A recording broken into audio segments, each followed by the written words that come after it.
And in 3, 2, 1, let's go. I see Brandon Snack Panic already in chat. Welcome, everybody, wherever you are, whatever time it is for you. Welcome to Slay Security Plus.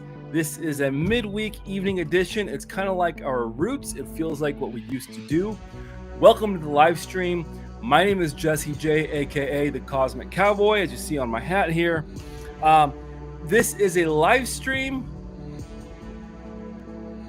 that is focused on helping you pass your Security Plus exam, as it is the premier, the benchmark, the main foundational cybersecurity certification that HR managers and most employers look for. Does it mean that you're going to get a job? No. Does it mean that you are a cybersecurity expert once you get this exam? Absolutely not. But it does test you at a high level of basic cybersecurity concepts, everything from GRC to endpoint protection to some cloud protection, hashtag GRC Mafia. It even goes over some red team skills, hashtag pen testers. I'm going to take a drink of my green tea. I just got off of work. A little bit about me. My name is Jesse J, as I said on the tin. I work in cybersecurity, specifically in healthcare. And it is awesome. It's an amazing industry to be in. There's always something new, something to learn, and it can be very hard at times. Oh, that's still hot. Okay, some green tea help keep you pumped up. Brenda says, it's my last Slay Sec Plus before taking the exam on 7/7. I hope we can give you some valuable content this fine Tuesday evening. Let's just get it out of the way because I want to make sure that credit is given where credit is due, and thank our session sponsor, ThreatLocker. Do zero-day exploits and supply chain attacks keep you, your boss, your manager up at night? Well, if you don't want to worry anymore, harden your security with ThreatLocker. Worldwide, companies like UCF, Houston Rockets, the Orlando Magic, and others trust ThreatLocker to secure their data and to keep their business operations moving. Listen, ThreatLocker takes a deny-by-default approach to cybersecurity and provides a full audit of every action that goes on in your environment, allowed or blocked, for your risk management and compliance. Their onboarding and their operation is fully supported by their US-based cyber hero support team. If you're interested, tell your friends, tell your family, tell your boss, get a free 30-day trial and see how ThreatLocker can help prevent ransomware and ensure compliance. Head on over to threatlocker.com.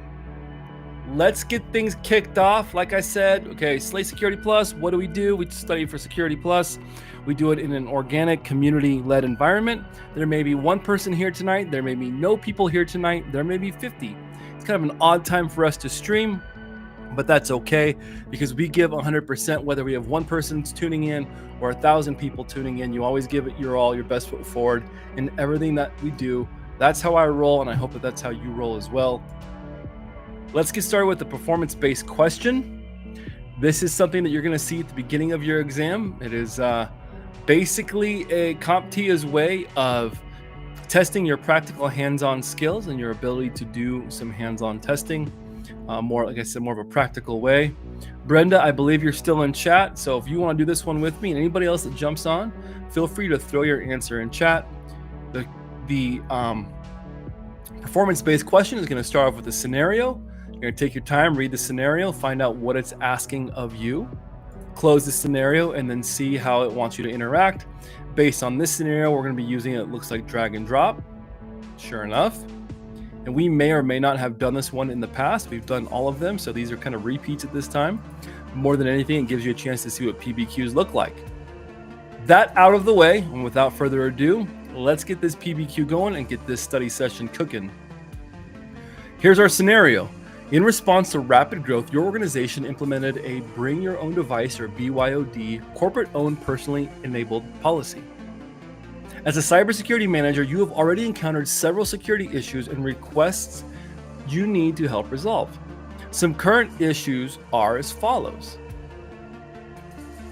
The CSO, or Chief Security Officer, wants to put up a system that tightly sandboxes enterprise mobile apps and prevents data loss.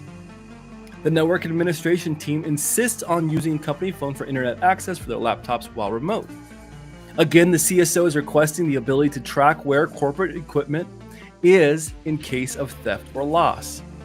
Both the CIO, so Chief Information Officer, And the CTO, the Chief Technology Officer, wants specific mobile phone functions restricted in and out of the company building. The finance and accounting teams have concerns regarding their data confidentiality. And lastly, the sales division wants to help in keeping mobile devices secure during travel. As a cybersecurity manager, you will now decide on the actions needed to resolve mobile phone issues in your workforce. Let's see some of our options. Ravi, I'm proud to have you. Ravi Suvari, which I'm probably not saying that correctly. You just got to bear with me. I'm trying my best. Ravi Suvari from Hyderabad, India. Welcome to the party. We love having you here. You are welcome here, and we're glad that you stopped by. All right, so we've got to basically set up some kind of mobile device management on these BYOD COPE phones, right? This is very real. This is something that I deal with on a Monday through Friday day-to-day basis, and even after hours when I'm on call if there is an incident. We're going to start with our security engineer. The CSO authorized a system that isolates enterprise mobile apps, enforces storage segmentation, requires VPN, and assisting in preventing mobile data loss. Okay, so look through this and look through some of our options. And feel free to read through the little snippets here, the different people, the CISO or the CSO, the CIO, the network admin, the finance manager, and lastly, the sales executive. And if you see an answer that fits one of these, feel free to drop those in chat. The CSO authorized a system that isolates enterprise mobile apps, enforces storage segmentation, requires a VPN, and insists in preventing mobile data loss. We have a micro SD HSM or hardware security module, perform remote wipe, mobile device management, allow hotspot, geofencing, and location services.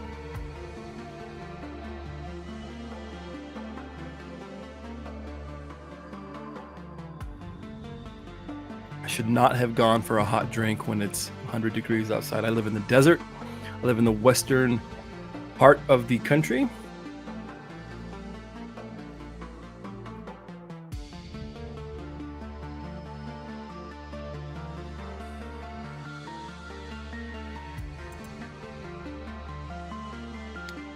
The CSO authorized a system that isolates enterprise mobile apps, enforces storage segmentation, requires VPN, and assists in preventing mobile data loss.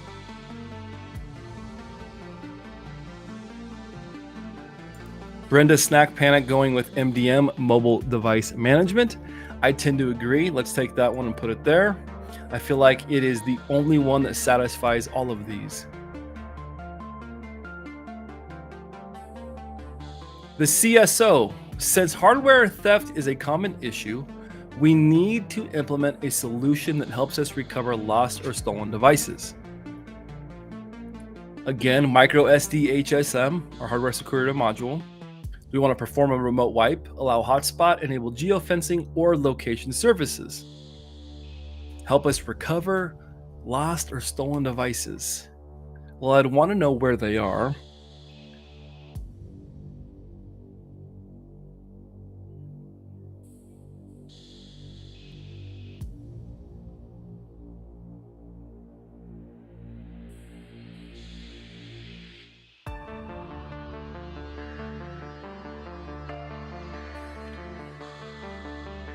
So this doesn't say anything about data protection or wiping the device, which I think those will come soon. Someone stole my suitcase last week. Salesforce conference with sales documentation. So that would be the remote wipe. I really am, we want to limit on-site functionality with greater restrictions applied to sensitive documents when users are off-site. So there's our geofencing. It would be helpful to have the ability to share my computer's phone internet connection with my laptop. All right, I agree with Brenda again on this one. I think we're going to turn on location services. Since hardware theft is a common issue, we need to implement a solution that helps us recover lost or stolen devices. Well, how are you going to recover it if you don't know where it is? And what is a good way to hopefully assure that you can find it, which would be turn on location services. We want to limit on-site and off-site functionality with greater restrictions applied to sensitive documents when the users are off-site. What do we think? I think we just talked about this. Brenda, I'm talking to you, right? You got your exam coming up. So you're sitting here in the exam and you get this question with these options. What are you going to go with? We want to limit the on-site and off-site functionality. So whether you're in the building or away from the building, whether you're at the work spot or at the chill spot, with greater restrictions applied to sensitive documents when the users are off-site. David, my dude. Longtime supporter, became a friend of mine almost 2 years ago. Since climbing, I would say scaling the mountainous and sometimes difficult walls of cybersecurity, a recent CISSP certification holder. Yo, back to you, my man. Good to see you. Tiffany Taylor, welcome to the party, pal. She says, enable geofencing. I tend to agree. Brenda agrees, just learned about it in marketing. You want to limit the off-site and on-site functionality with greater restrictions applied to sensitive documents when the users are off-site. One way you can do this, let's say in an Azure environment or an Entra ID environment, is with conditional access, right? You set your conditional access policies. Maybe you're using something like Microsoft Purview for your data loss prevention. Put those two together so that when your employees are off-site, they can only access certain documents. They can only send and share and save certain documents depending on how you set up your policy labels, all of those kind of things. Absolutely, David. Mean every word of it too, man. And it's good to see you. We should jump on a text or a call sometime. I hope you're doing well. The network admin. It would be helpful to have the ability to share my corporate phone's internet connection with my laptop. Choices are micro SD, HSM, or hardware security module. Do we want to perform a remote wipe, or do we want to allow a hotspot? What do we think, team?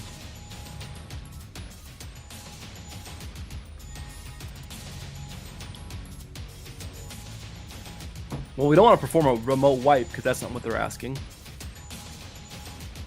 It's pretty straightforward, I think, on this one. But I'll see if anybody in chat, any of the students that we have tonight, have an answer for us. It would be helpful to have the ability to share. Tiffany Taylor says hotspot. Brenda's saying hotspot. Keep that spot hot. I agree. All right, we're in the home stretch. Our last two questions. The finance manager. I share sensitive financial data with my analyst and the accounting team daily. I need our Android services to have the strongest encryption possible. And then the last one is, someone stole my suitcase last week's Salesforce conference with sales documentation and my company issued phone inside.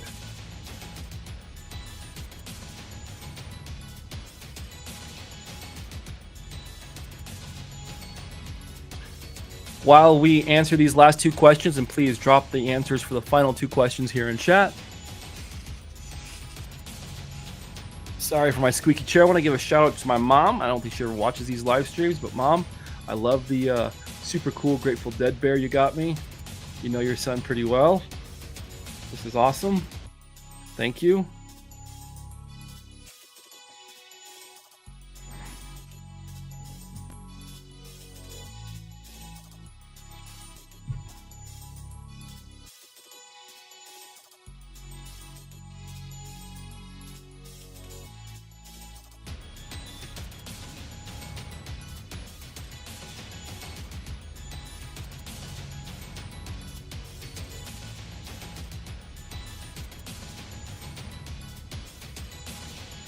Tiffany Taylor thinks a micro SD HSM to have the strongest encryption possible.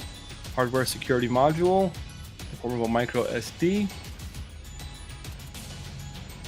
And then Brenda is saying the remote wipe for the final component. Someone stole my suitcase at last week's Salesforce conference with sales documentation and my company issued phone inside. Let's go ahead and perform that remote wipe. These look good to me. Got everybody covered? Let's go ahead and send it. 6 out of 6 correct. Let's go. Tiffany Taylor, Brenda Snack Panic. This is a great example of a type of PBQ that you might see. It might have a drag and drop. If you've been with us long enough and done these, we do a PBQ every week just to get you some eyes on the keyboard, eyes on the screen, familiarity with what a performance-based question may or may not look like. And they can have drag and drop. Some of them are matching. Some of them are fill in the blank. This one is more concept focused. And sometimes they might be a little bit more technical, like setting up a firewall. You know, you want to think of these things in an enterprise capacity. Maybe if your firewall question gives you the option of WPA 3 or WPA 2, you might want to choose the most secure version. Or maybe if your firewall question asks whether you should click on broadcasting the SSID or have it unchecked, you may or may not want to uncheck the broadcast SSID. Just some certain things to think about. You may or may not want to have remote desktop protocol open on your internet-facing environment, applications. You may or may not want to uncheck that. All right, let's get into some practice questions. We're going to start off with a handful of the CompTIA questions, and then as always, I like to finish it with the Professor Messer questions. I think they're the best in the business as far as replicating what the actual test looks like, as far as the difficulty, the syntax that they use, really just how they feel.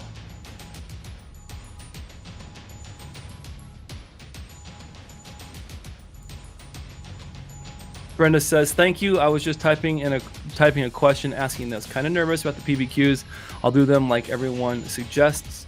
Like everyone suggests. That's a great idea. And remember, when you're doing the actual exam, Brenda, and I'll go back to this practice screen. Let's see if we can open up a practice assessment, because within the CompTIA world and within your study world, I think it's really important to understand there's a difference between a quiz question and a practice exam question, right? A quiz question is a question that is just designed to get you thinking about the concepts. A practice exam question is a question that has been written and formulated to simulate the actual exam as closely as possible, with the length and the structure and the difficulty. A quiz question might be really simple, just run you through some concepts. And so it's really important to understand the difference between those. And there is a quality difference in practice exams. I have found that the Professor Messer stuff is the best in the business. Margarita Giron, good to see you. Giron, it's probably with a light G. It's probably not a hard G. Hey, Cosmic Cowboy, I see you. I see you too. It's been a minute. I hope you're doing well. Long-time friend and supporter of what we do here. Really good to see you. So back to the lecture at hand, right? We want to make sure that we understand the difference between just an assessment, or, a quiz question, and a simulated exam question. As we can see here on our CompTIA Learn dashboard, we've got practice, which these are really more just quiz questions to get you thinking about things. And then we have an assessment. And let's open up an assessment. See if we can, we can start it. So you get an hour and a half. We're not going to obviously go in for the real thing. Frank, Atlanta Falcons, Dirty Birds, what's going on? Perfect timing for the stream. I have my Sec Plus tomorrow at 10 a.m. Eastern Standard Time. Let's go. This is you're jumping in at a perfect spot. All right, so let's start this practice assessment, and then we'll look at the Professor Messer stuff as well. And these are some what I would call test-taking strategy that I really want you guys to understand as you take the exam. This is a full-length practice test, blah, blah, blah. Start assessment. Okay, now, Your real exam is going to start and look something like this. There might be circles, it might be the squares here, I can't remember. But one thing I want to point out is this revisit later option. It is going to come in really handy, right? So you're going to open up your exam. You're going to see there's either going to be 1, maybe 2, maybe 3, up to 6 performance-based questions that CompTIA is going to give you. The more performance-based questions they give you, the less of the multiple choice they give you, and vice versa. I think I had 4 PBQs. I've heard of people getting 1. I've heard of people getting 2. I've heard of people getting 6 PBQs and they only had like 65 or something, 60 multiple choice.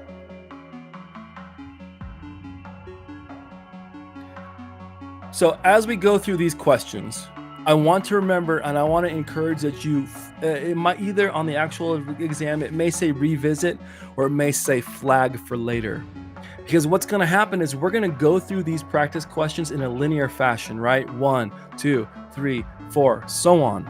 When you get to the end of the test, after you've done your PBQs and you've done most of your questions, it's going to give you a review and finalize, okay?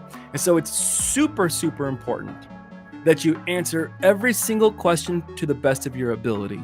And let's say you get to a particular question and the best of your ability, you're not sure. Answer it with the one that you think it could be for 2 reasons. A, CompTIA does give partial credit on certain questions. And B, if you're not sure, review it later because you're going to get to the end and you're going to see all these questions that you have to review for later, but there may have been a question coming up in the exam that answers that question you were thinking of, a concept, maybe 3 or 4 words that help complete the puzzle in your head. Maybe in university, college, high school, you might remember taking an exam, you're stumped on a question, but then 3 questions later in the exam, you go, oh yeah, that's what it was. And you go back and you get it out. This happens in the Security Plus all the time. You might find something that you're like, what is this? Answer it to the best of your abilities because you never know, 3 or 4 questions down the road it may answer it. So use this flag and revisit later function on your actual exam. Rhonda Rummerfield, good to see you. There are some long timers, some of the Team SC Simply Cyber folk dropping in chat. It's good to see you, Rhonda. Hope you're doing well. Welcome to the party, pal. That's epic. All right, let's get into a question. A multinational firm headquartered in San Francisco, California, serves customers from various countries, including European Union countries. The company collects, processes, and stores substantial amounts of personal data. Which of the following legal requirements must the company's governance committee ensure compliance? A, GDPR, or General Data Protection Regulation only. B, California Consumer Privacy Act only, both GDPR and CCPA, or D, neither GDPR nor CCPA. Drop the answer that you think in chat.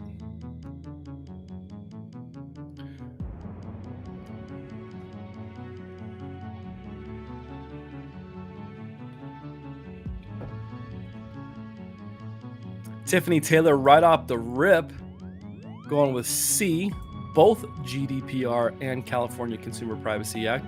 And if you've ever been to California, goodness knows that they have a compliance or an act or a law of some kind for just about everything. I'm surprised that you can even wake up and pour a bowl of cereal and some milk on your own accord without the California State Police preventing you to do so. Now I'm being hyperbolic and somewhat cheeky, but man, California is it can be like that. Frank makes a good point. C, because of data sovereignty. Where does the data live? Right? And so this is something that's super important as you're studying for your exam.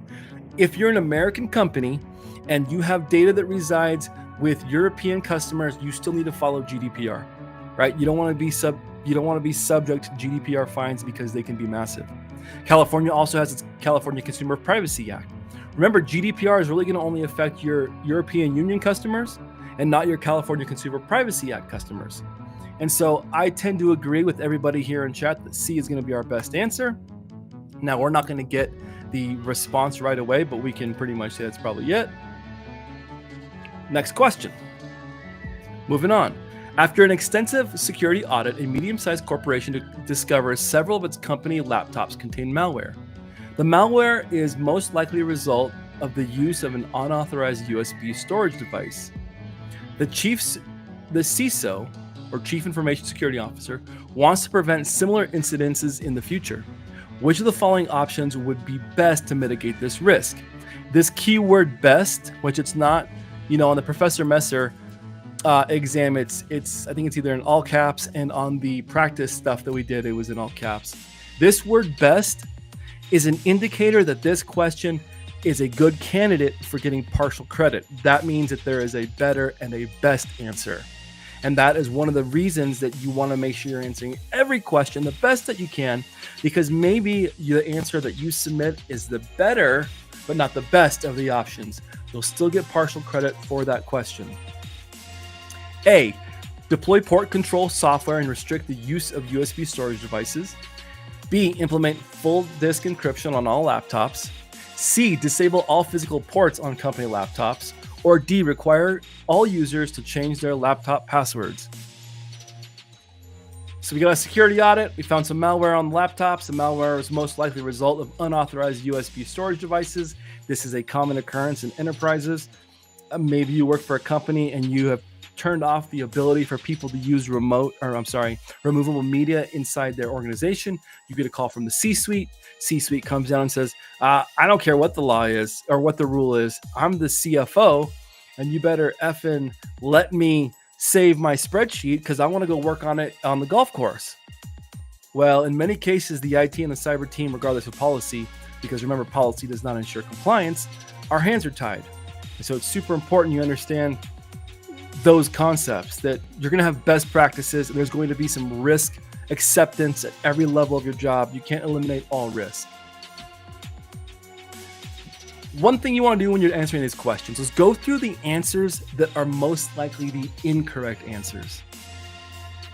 In this case, well, implementing full disk encryption on all laptops is probably something you want to do, but it's going to do nothing to prevent the unauthorized use of storage devices. Implementing full disk encryption on a laptop is going to prevent threat actors from getting that data off of the hard drive if it is stolen, right? So we're not necessarily storing things. It has nothing to do with the use of a removable media source, removable storage. Disable all physical ports on company laptops. Well, that doesn't make any sense because we don't want to secure something to the point where it's unusable. Require all users to change their laptop passwords. Important, but has nothing to do with preventing anything. A is the only one that deploys port control software and restrict the use of USB storage devices. Agreed. Move on. Next question. An organization wants to ensure the security of sensitive data stored on the company's physical drives with varying levels of access for different users.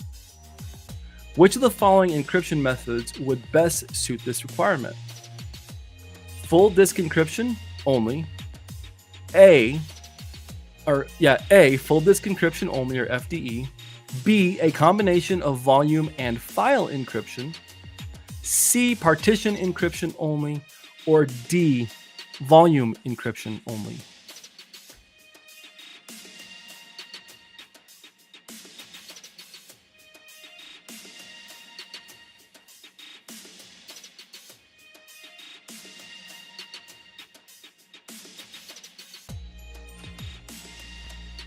What do we think? An organization wants to ensure the security of its sensitive data stored on the company's physical drives, with varying levels of access for different users. Which of the following encryption methods would best suit this requirement? A, FDE only. B, a combination of volume and file encryption. C, partition encryption only. Or D, volume encryption only.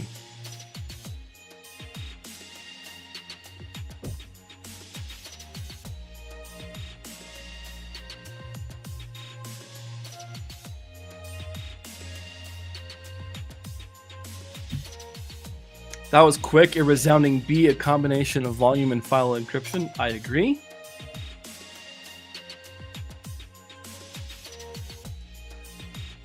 Biggie Shorty is saying very blurry. Oh, let me take a look. I'm not getting anything from Restream. Everything looks pretty clean on LinkedIn. Was that a YouTube comment? Coming on YouTube. Let's check YouTube. Bear with me, folks. Low quality assurance here on the fly. Boom. Not a guitar video. Slay Security Plus. We are live. I'm seeing things pretty crisp and clear here on my phone. Maybe it's the, I might be blurry. Yeah, I'm a little bit blurry for sure. And that's okay. Y'all don't need to see me anyways.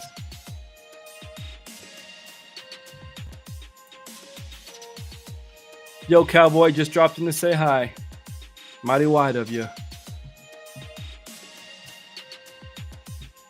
I think that the combination of volume and file encryption is very, very important because we see that it is the only one that really covers this varying levels of access for different users, specifically the file encryption. We'll probably be using something, an access control method of some kind, probably Mac mandatory access control with encryption.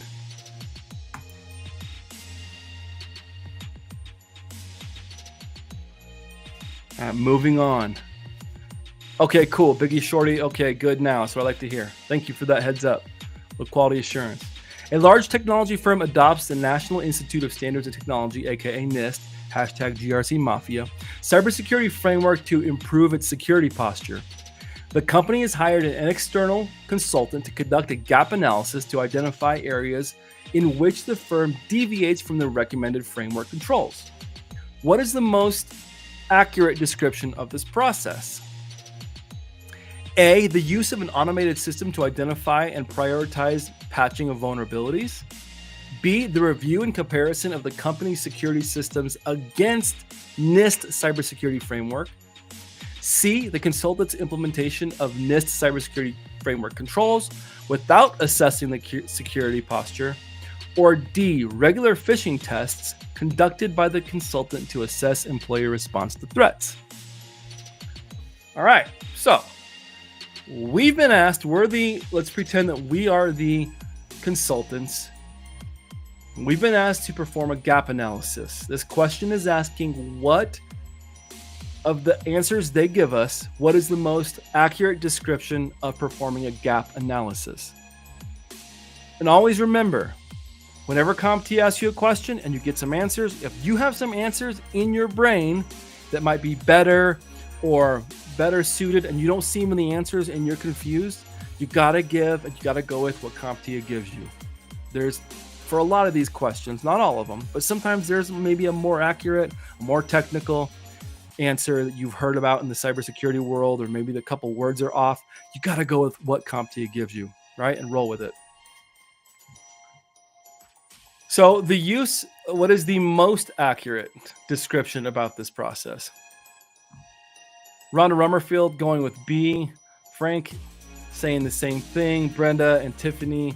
Class, let's roll through this question. Hey, the truth live. The truth, I live. Welcome to the party. Also going with answer B. Mr. Sandoval also going with B. This one is pretty straightforward, right? We've learned throughout, whether you're studying for Security Plus or CISSP or just other basic cybersecurity concepts, that a gap analysis is the process of taking a predefined cybersecurity framework, NIST, right? CIS, whatever you're going to use as your framework, and you take those controls and you compare them with the controls that you have in place. And you look at the gap of what you're missing, hence the word gap in gap analysis. Where is the gap? What we have now versus what we should have or would like to be. Let's look at the answers that don't satisfy that really quick. A regular phishing test conducted by the consultant to assess employee response to threats. That has nothing to do with a gap analysis, and that is an incorrect answer. We don't think it's D. The consultant's implementation of NIST cybersecurity framework controls without assessing the security posture. What if implementation of the NIST cybersecurity framework, what if it overlaps? What if they're already good to go? What if they're missing very little and we don't know? It's very important that we look at the current cybersecurity posture so we can take C off the board. The review and comparison, keyword comparison here, of the company's current systems, their current security posture against NIST cybersecurity framework. That is precisely what a gap analysis is. So I'm going with answer B. And lastly, the use of an automated system to identify and prioritize patching of vulnerabilities, which may be a component, right? That's what we call vulnerability management, which is something that you want to have, a control that you will want to have in your enterprise. That is not a gap analysis, leaving us with only, in my opinion, the correct answer of B, similar to Biggie, Shorty, Gene, Sandoval, Truth, iLive, Tiffany Taylor, Brenda, Frank, Rhonda, and whoever else is watching this tonight and on Team Replay. I agree. Let's keep going. Moving on. A multinational corporation is sending sensitive data to various regional offices securely. What is an optimal cryptographic method to employ this situation? A. Symmetric encryption for all data transmissions. Asymmetric encryption for all data transmissions. Employing the use of hashing on all data transmissions. And symmetric encryption for data and asymmetric for key exchange. This is a good one.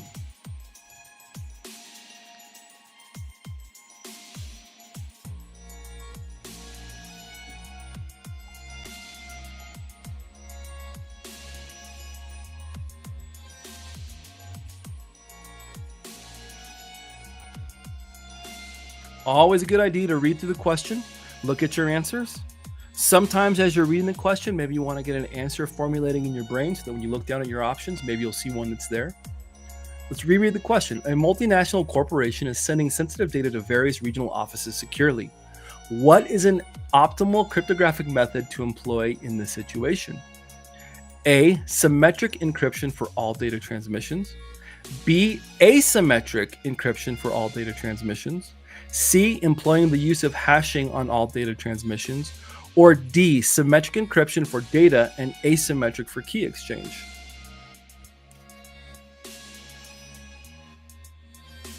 I'm going to run you through what my process would be if I got this question. I would immediately take out C, employ the use of hashing on all data transmissions. Remember that hashing is not used to encrypt. Hashing is a way to verify data integrity. It is a one-way process. It's a one-way trip. You ain't coming back. You're not going to sober up. There is no waking up on the 78 tour bus outside of San Francisco, right? Going, what happened? There is no way. There is no way back.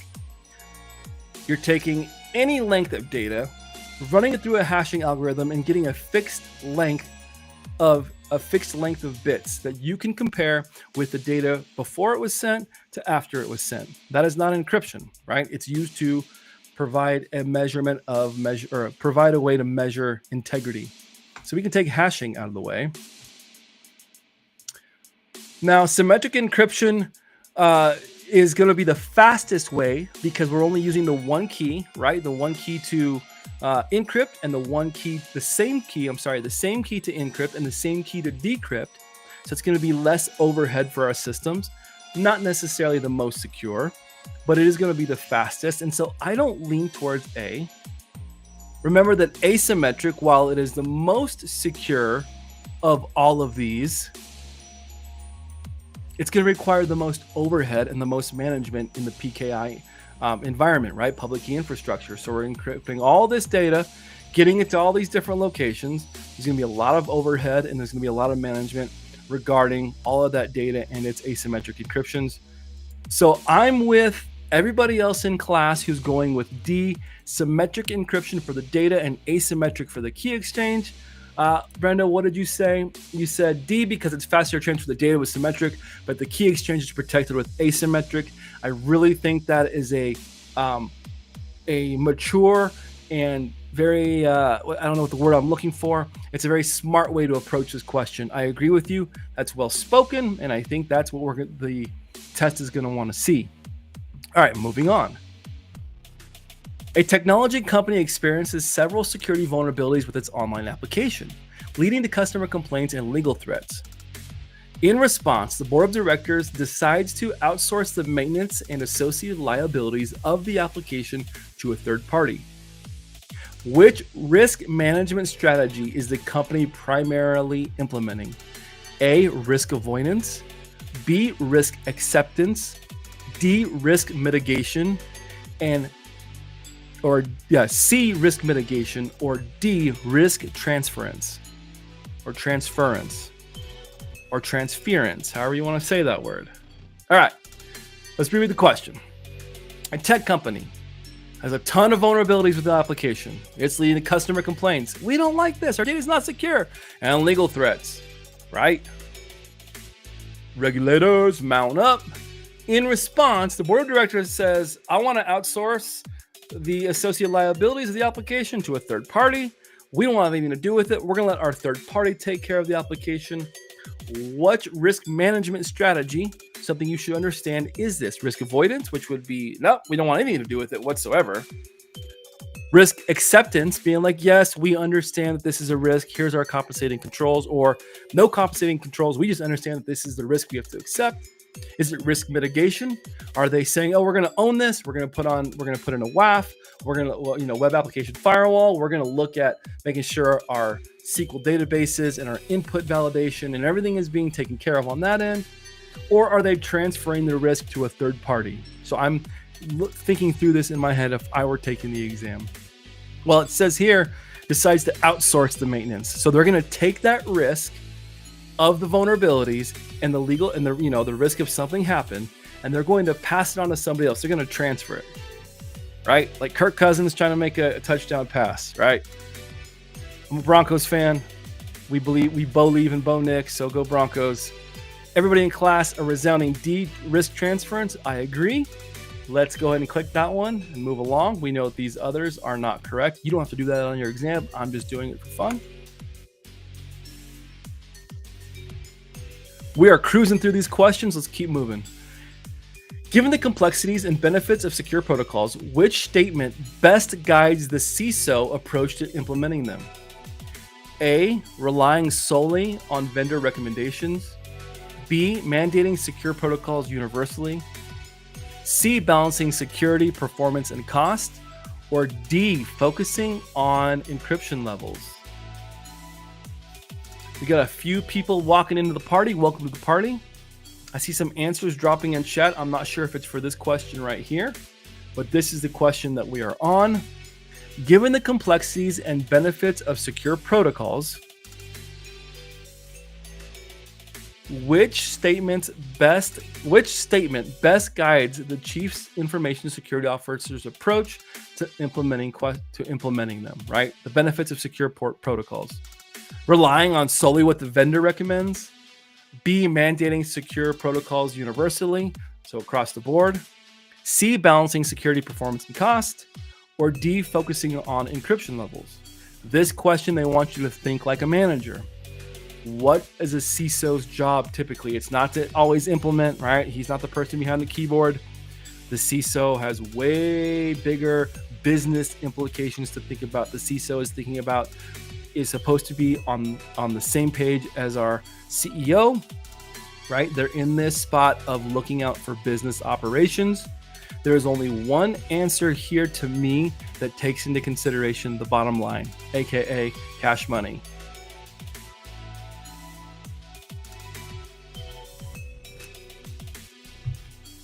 Penix is greater than Cousins. We'll see. I tend to agree with you, but we'll see.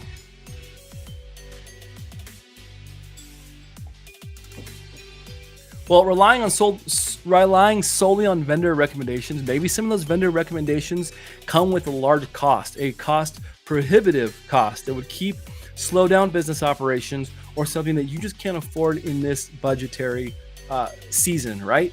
So I don't think it's A. B, mandating secure protocols universally. Well, if you do it universally, you might slow down performance. There might be some things that don't need secure protocols to operate. And so by just doing a blanket effect over and across the entire enterprise, A, it may cost. B, it might slow down performance. And C, it might actually hurt security. So we don't think that's it. I agree with everyone in class. C is the best answer, balancing security, performance, and cost. Remember, we're thinking like a CISO in this question, right? We're not just going to focus on encryption levels. We're going to make sure that we're balancing security, performance, and cost. I agree, and that's a great way to approach that question. think like a manager on this one. Moving on. The company's system has recently detected suspicious network activity, signaling a possible cybersecurity incident. The incident response team has assembled, and after going through the detection and analysis phase, the containment phase of the incident response process has started. In this phase, in the containment phase of the incident response process, what is the primary objective? A, continuing in the discovery of indicators of the threat actor activity. B, limiting the scope and magnitude of the incident. C, removing the source and threat and restoring the affected systems to a secure state. Or D, analyzing the incident and responses to identify whether procedures or systems could be improved.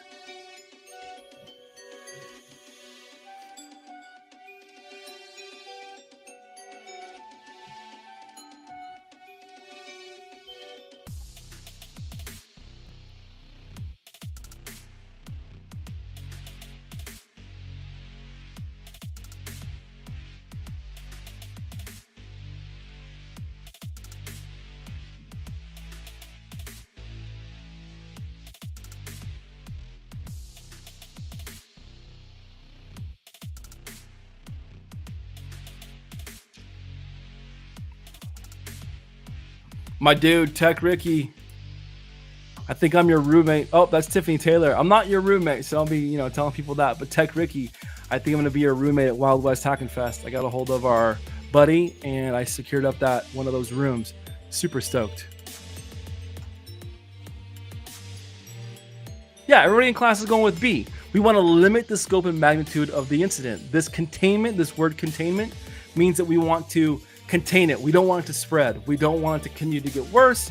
We want to limit the amount of machines, aka the scope, that this threat, whatever it is, its ability to affect our environment. We want to slow it down. That is what we're doing in the containment phase.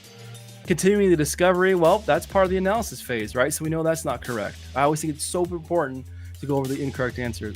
Removing the source of the threat and restoring the affected systems to a secure state, well, that's our recovery phase.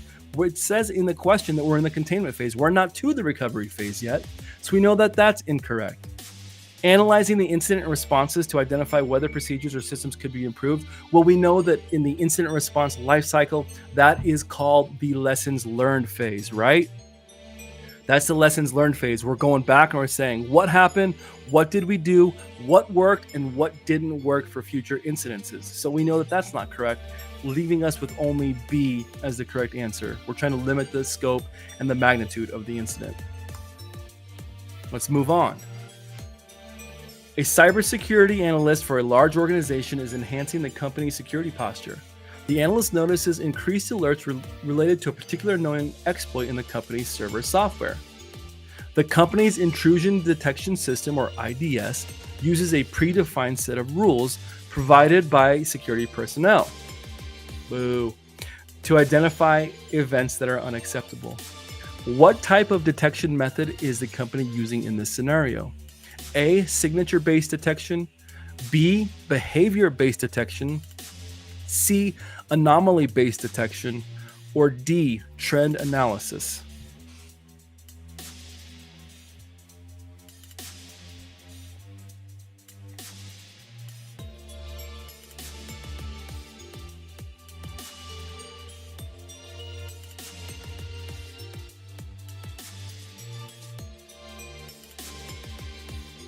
What do we think?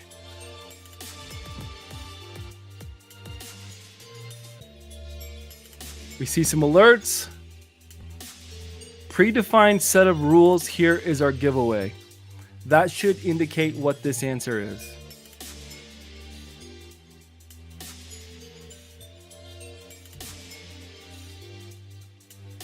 Brenda, Snack Panic, probably the most consistent student over the this last quarter of time, going with A. By the way, I really appreciate your support and showing up almost every live stream. It's awesome. Rhonda Rummerfield, also going with A. Tech Ricky, longtime supporter, going with A.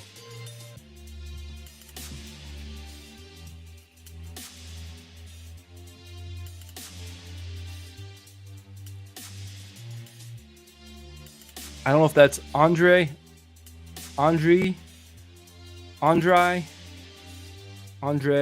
what I'm going to go with. Also going with the answer. Yeah, a predefined set of rules is just that. It's signature based. Let's keep moving on. We know it's not trend analysis, right? It didn't say we're noticing a different trends within our environment. That would be trend analysis.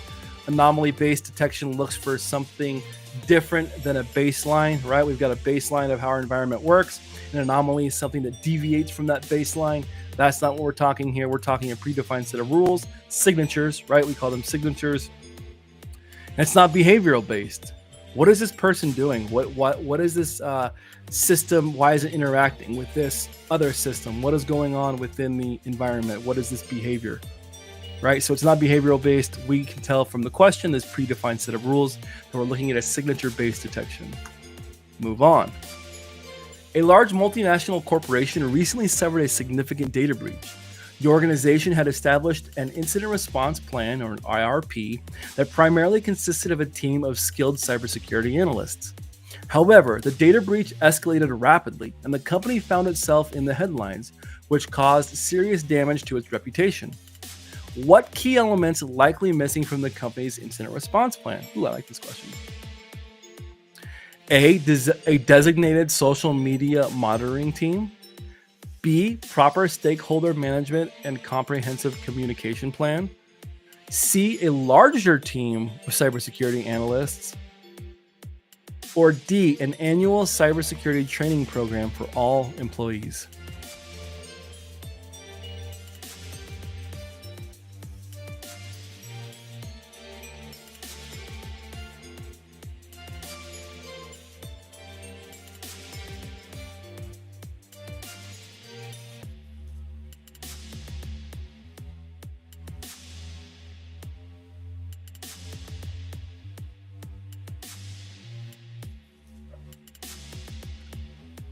What do we think, team?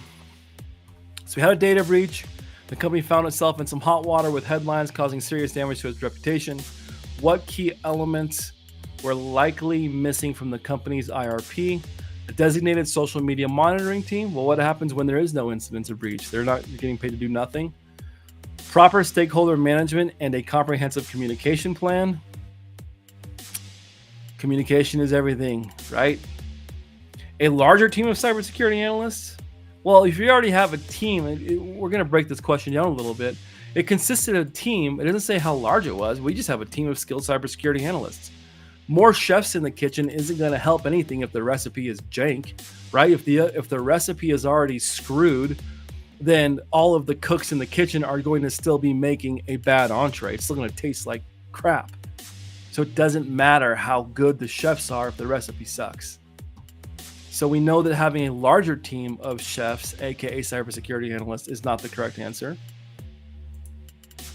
An annual cybersecurity training program for all employees, super important, but doesn't have anything to do with the breach. The breach is going to happen. Breaches happen, right? Breach is going to breach. This breach did happen, and because there was poor communication, the stakeholders didn't get on top of this and communicate to who they needed to communicate in a timely manner. Now, the crap's hitting the fan. And people are upset because they didn't know about it. They weren't communicated properly. Things were not explained to them. So I'm going with B as well. Let's send it. 2 more questions. Let's roll through 2 more, and then I got to roll. It's getting late on my end. It's dinner time. It's dad time. You know how it goes. An employee at a company frequently recycles old passwords when prompted for a password change. Which feature of a password policy can prevent this? A, password length, B, password complexity, C, password age, or D, password history.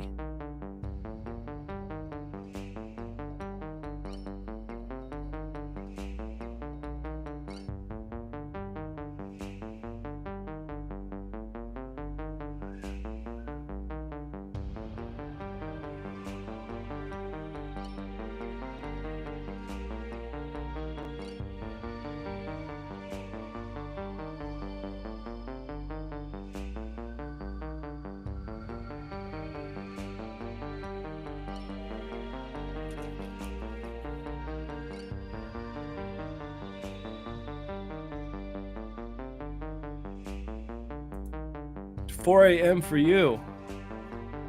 Nice. Well, time to wake up and let's study.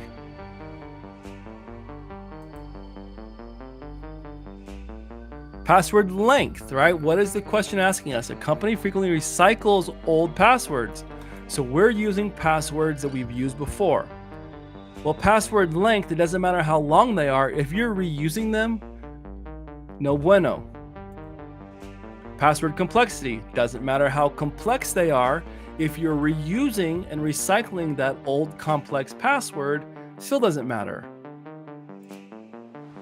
Password age, how long that password has been in use. We're getting there.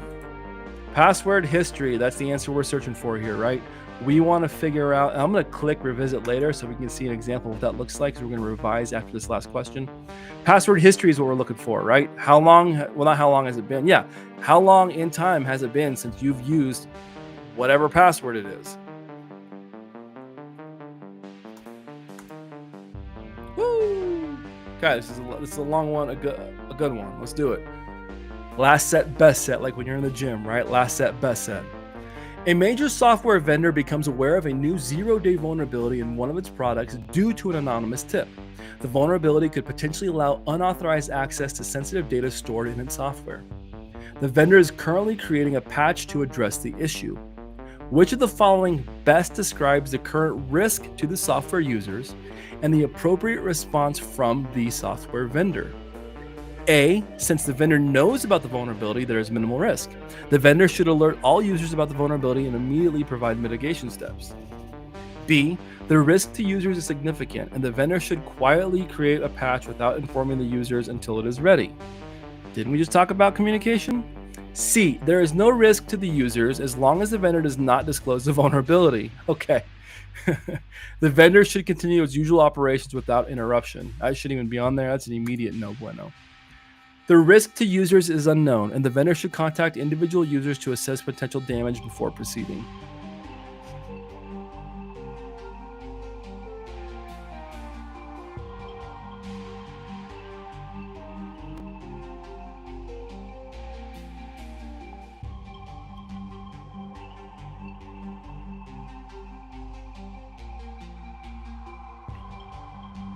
This is a good one.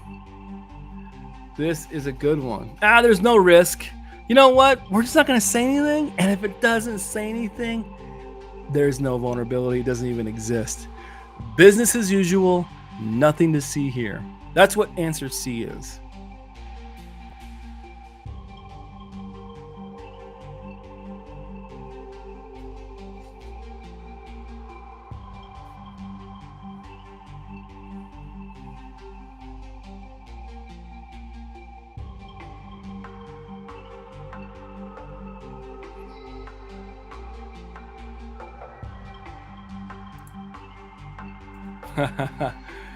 Take Recce in the words of Mr. Coach Klein, if what mama don't know won't hurt her. Rhonda Rummerfield, shh, nothing to see here. Those two comments go nicely. I'm just a good old boy, never meaning no harm. Been trouble. So I got some Waylon Jennings stuck in my head. Right, we see this all the time, team. We see this all the time. Just watch the Daily Cyber Threat Brief every morning with Dr. Jerry Ozier and the Simply Cyber team at 8 a.m. Eastern Standard Time. You'll see this time and time again. There's a zero-day vulnerability that gets discovered, whether it's through a bug bounty program or an anonymous tip from a security researcher. The vendor knows about the vulnerability. There's minimal risk because we now know. You can't fix something if you don't know about it. The vendor should alert all users, regardless, and about the vulnerability immediately. Hey, listen, we realize that we've got this vulnerability in our software. This is how you fix it. We are working on a patch, and this is how you address and patch it. You gotta patch it, right? So we know that is the correct answer. Let's read to the ones that are incorrect. Everybody in class is going with A. I tend to agree. The risk to the users is significant. The vendor should quietly create a patch without informing the users until it gets ready.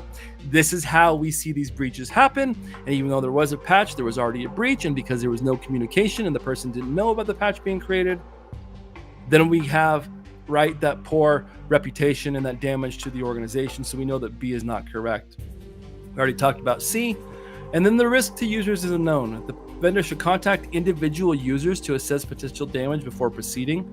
That just seems like an HR and a communication and a marketing. It seems like a nightmare to contact individual users, assess the damage before proceeding with the patch. That doesn't make any sense. We know that's not correct. Let's confirm that, right? And we're going to go ahead and we're going to revisit this one later. We're just going to guess. And I know that we're not all the way through the test, but this was a really good example of what the real test does feel and smell like. I'm sorry we did not get to the Professor Messer exams for Brenda Snack Panic, for, let me go back. Frank, I don't know if there's anybody else. For those of you that need access to the Professor Messer stuff, come find me if you don't already have it. We'll make sure you get a copy of those exams. Let's see where we're at. Review and finalize section. So we've got this one, review later.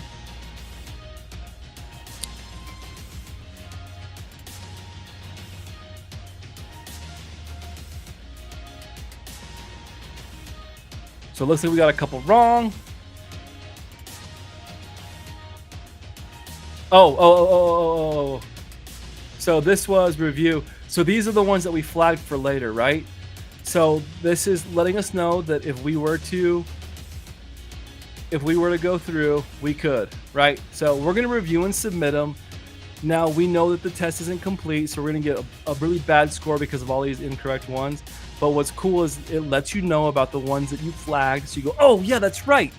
And then you can see all of the questions, and you're going to get this ability on the real deal. You're going to see all of the little questions where you were, and then you can go back and maybe answer some of the questions. Let's send it.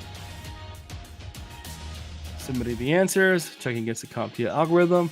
No, 14%.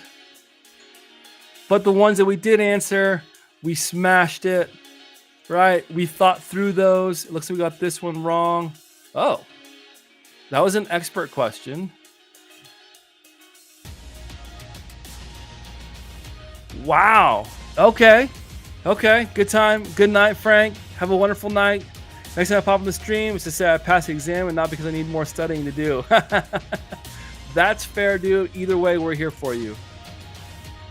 According to CompTIA, they say that we should alert users about zero-day vulnerabilities present a significant risk, and the vendor should prioritize creating a patch. Disclosing the vulnerability to the public before a patch is ready could increase the risk. That's fair. Alerting users about the vulnerability could also alert potential threat actors, increasing the risk before the patch is ready. Even if the vendor does not disclose the vulnerability, there is a risk where the vulnerability exists, especially since someone is aware of it, as indicated by the anonymous tip. The risk is significant due to the nature of the vulnerability, and contacting individual users is not feasible or will not reduce the risk. The vendor should focus on creating a patch.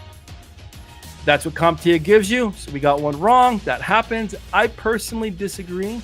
Would love to maybe speak with some of our more senior practitioners in the field and kind of get, their input.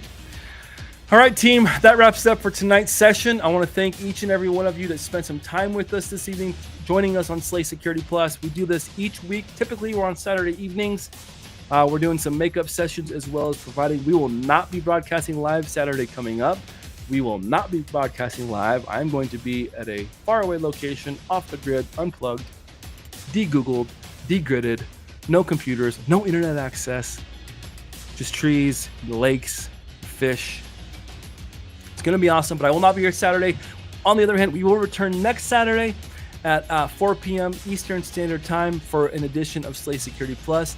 I hope you all have a wonderful, safe Independence Day weekend. Take care of each other. Remember, if you even are questioning it, don't drive. If you're not sure if you can afford the Uber, find me, call me, find me on LinkedIn, find me on Discord, get my mobile number. I'll pay for your Uber to get home. Just don't drink and drive, right? Take care of each other, FedEx. You did walk in at the last minute. It's good to see you. I'm taking a break. I'm getting out of here. It is time for dinner. Thank you, Brenda, Tech Ricky, Rhonda Rummerfield, right? Our good friends that showed up just to drop in and say hi. Tiffany Taylor, it was awesome having you in chat. Margarita, it's good to see you as always. David, best of luck. To our friends all over the world, stay slaying.